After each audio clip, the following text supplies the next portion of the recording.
শুরু করতে চাই আলোচনাটা। প্রথম প্রশ্নটা হচ্ছে, মব ভায়োলেন্সের ভয়ে কিংবা ধর্মীয় বিভিন্ন সংগঠনের ভয়ে যদি বিসিসিআই মোস্তাফিজুর রহমানকে নিরাপত্তা দিতে না পারে আইপিএলের জন্য, তাহলে 2026 টি-20 ওয়ার্ল্ড কাপে যখন পুরো বাংলাদেশ টিম অংশগ্রহণ করবে ভারতের মাটিতে, এই পুরো দলকে তারা কিভাবে নিরাপত্তাটা দেবে? এবং সেখানে তো আসলে বাংলাদেশের কোচিং স্টাফরাও থাকবেন, দর্শকরা যারা খেলা দেখতে যাবেন তারাও থাকবেন, ডিপ্লোম্যাটসরাও থাকবেন। তাহলে তাদেরকে কিভাবে নিরাপত্তা দেবে? এই জায়গাটায় আমরা কি নিরাপত্তা শঙ্কার প্রশ্নটা তুলতে পারি কিনা, আমাদের ক্রিকেট বোর্ডের সেই গার্ডসটা আছে কিনা যে আমরা এই প্রশ্নটা তুলবো যে আমাদেরকে কি আপনারা নিরাপত্তা দিতে পারবেন? আমরা নিরাপত্তা শঙ্কায় ভুগছি উল্টা, সো টি-20 ওয়ার্ল্ড কাপটা আমরা ইন্ডিয়ার মাটিতে খেলবো না। এটা কি তারা পারবেন কিনা? এটা হচ্ছে প্রথম প্রশ্ন। দ্বিতীয় প্রশ্ন হচ্ছে, আমাদের দেশ যদি এতটাই অসাম্প্রদায়িক হয়, আমরা যদি এতটাই খারাপ হই, তাহলে আমাদের যে খেলা যখন হয়, ব্রডকাস্টিংয়ে যারা কাজ করে তাদের ম্যাক্সিমামই হচ্ছেন ইন্ডিয়ান ব্রডকাস্টার।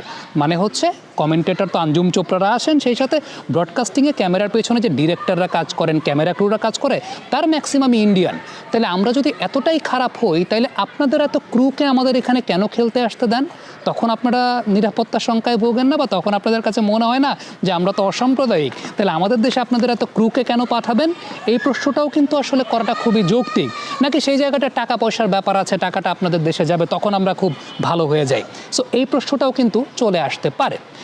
এবারে আমি দুইটা মন্তব্য একটু পড়তে চাই। প্রথম মন্তব্যটা করেছেন কিরণ মোরে, যিনি 83 বিশ্বকাপ জয়ী ভারতীয় দলের সদস্য। তিনি মন্তব্য করেছেন এরকম, সেটা হচ্ছে যে আমি জানি না ক্রিকেটের সঙ্গে রাজনীতিকে কেন মেশানো হচ্ছে এবং ক্রিকেটটা আসলে কোন দিকে যাচ্ছে সে ব্যাপারটা নিয়ে আমি শঙ্কিত, সে ব্যাপারটা নিয়ে আমি সন্দিহান।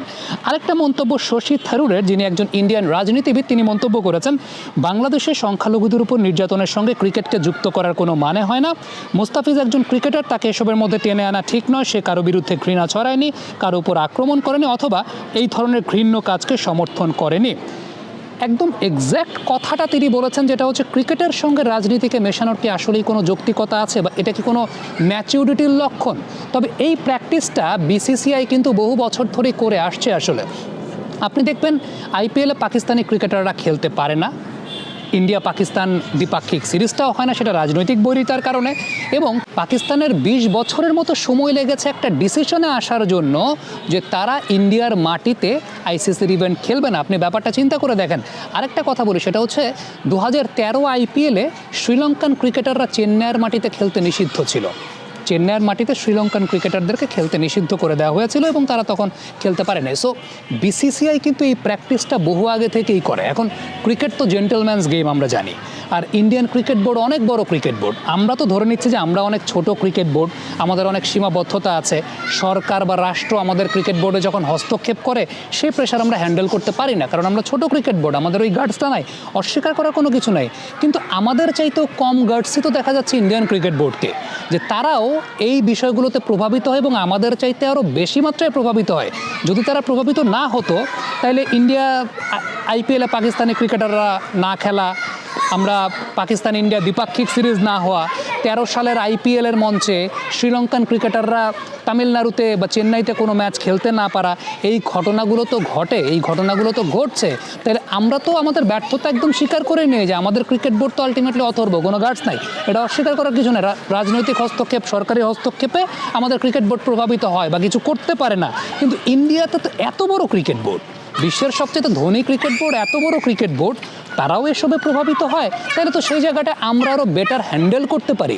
আমরা কেন বেটার হ্যান্ডেল করতে পারি? কারণটা হচ্ছে, দেখেন, আমরা যদি অসাম্প্রদায়িক হতাম, লিটন কুমার দাস বাংলাদেশ টিমের ক্যাপ্টেন হতো না।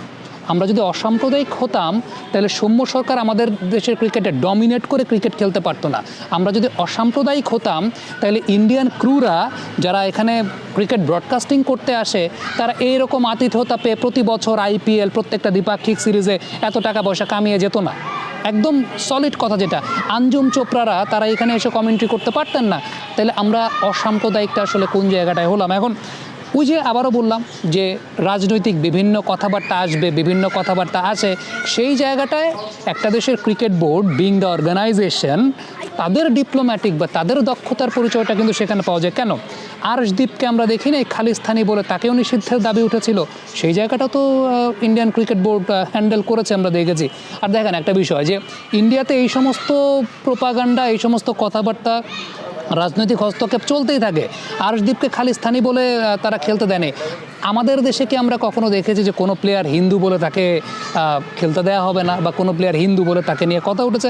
আমাদের দর্শকরা কখনোই এরকম করে না। আমাদের দর্শকরা কখনোই এরকম করে না।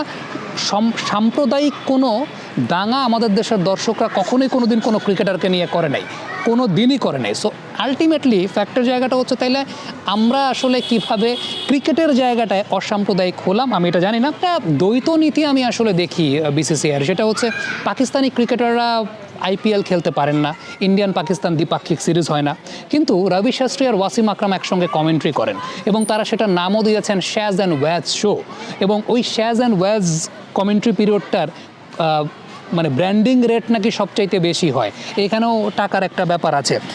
আবার ওয়াসিম আকরামকে আপনি দেখবেন যে কলকাতা নাইট রাইডার্সের হয়ে তিনি কোচিংও করিয়েছেন, সেটাও আমরা দেখতে পেয়েছি। আবার আইপিএলে তারা কমেন্ট্রিও করেন। রমিজ রাজা তো একবার পিএসএলের পোস্ট ম্যাচ প্রেজেন্টেশনে ভুলে আইপিএল বলে ফেলেছেন।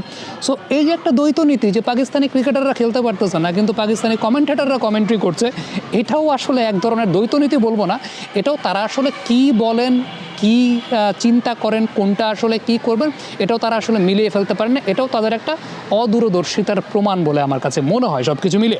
সো দিন শেষে আবারও একটা কথা বলি, সেটা হচ্ছে যে শহীদ ওসমান হাদি একটা কথা বলেছেন, তার একটা ভিডিও ক্লিপ ভাইরাল হয়েছিল খুব রিসেন্ট টাইমে। সেটা হচ্ছে যে ইন্ডিয়ার সাথে তো আমাদের শত্রুতার আসলে কোনো কিছু নাই, ইন্ডিয়ার সাথে আমাদের শত্রুতার কোনো কিছু নেই। ইন্ডিয়া যদি আমাদের বন্ধু রাষ্ট্র হতে চায় সেটা হতে পারে, কিন্তু ইন্ডিয়া যদি আমাদের উপর বসিং করতে চায়, ইন্ডিয়া যদি আমাদের উপর আধিপত্য করতে চায়, আমাদের সেই জায়গাটায় প্রবলেম আছে। কত শিক্ষিত মানুষের মতো কথা, এই জায়গাটায় প্রবলেম আছে। এখন ওই যে ব্যাপারটা এরকম যে আপনি যদি কোনো কিছু আমার উপর আসলে চাপিয়ে দেন, আমি যেটা না, আপনি যদি আমার সেটা বলেন, আমি তো কয়েকটা এক্সাম্পল দিলাম যে আলটিমেটলি যদি এই আমাদের দেশ যদি এরকম অসাম্প্রদায়িকই হতো, সৌম্য সরকার, লিটন কুমার দাস আমাদের ক্যাপ্টেন হন না, ইন্ডিয়ান এত মানুষ আমাদের এই জায়গাটায় কাজ করছে, ব্রডকাস্টিং ক্রু হিসাবে কাজ করছে, আমরা তো তাদেরকে আতিথেয়তা কম দিই না, টাকা পয়সাও কম দিই না, উল্টা আমাদের চাইতে তারা আরও টাকা পয়সা বেশি ইনকাম করেন ওই সময়টাতে। সো আমার কাছে পুরোপুরি বিষয়টা অযৌক্তিক মনে হয়। এবং টু বি ভেরি অনেস্ট, এখন নিরাপত্তার প্রসঙ্গটা যেহেতু বলা হচ্ছে, যে নিরাপত্তা সংখ্যাটা আছে, বিসিসিআই তাদের মতো করে সেই মন্তব্যটা করেছে যে মোস্তাফিজুর রহমানকে নিরাপত্তা তারা দিতে পারবে না, তাইলে আসন্ন টি-20 ওয়ার্ল্ড কাপে কি পুরো টিমকে তারা নিরাপত্তা দিতে পারবে? কনসার্ন তো এখন আমার টিমকে নিয়ে, আমাদের টিমকে নিয়ে আমাদের হচ্ছে। সো আমাদের ক্রিকেট বোর্ডের তো সেই প্রশ্নটাও করা উচিত, সেই গার্ডসটা আছে কিনা এবং সেটা বলার মতো সক্ষমতা আছে কিনা যে আমরা টি-20 ওয়ার্ল্ড কাপের সবগুলো ম্যাচ আমরা শ্রীলঙ্কার মাটিতে খেলতে চাই, ইন্ডিয়ার মাটিতে না। লেটস সি আগামী দিনগুলোতে আসলে কী হয়। তবে ক্রিকেটের সঙ্গে রাজনীতি কখনো কারো ক্ষেত্রে কোনো সময় কোনোভাবেই একেবারেই কাম্য না। কমেন্ট বক্সে আপনাদের মন্তব্য মতামত জানতে চাই।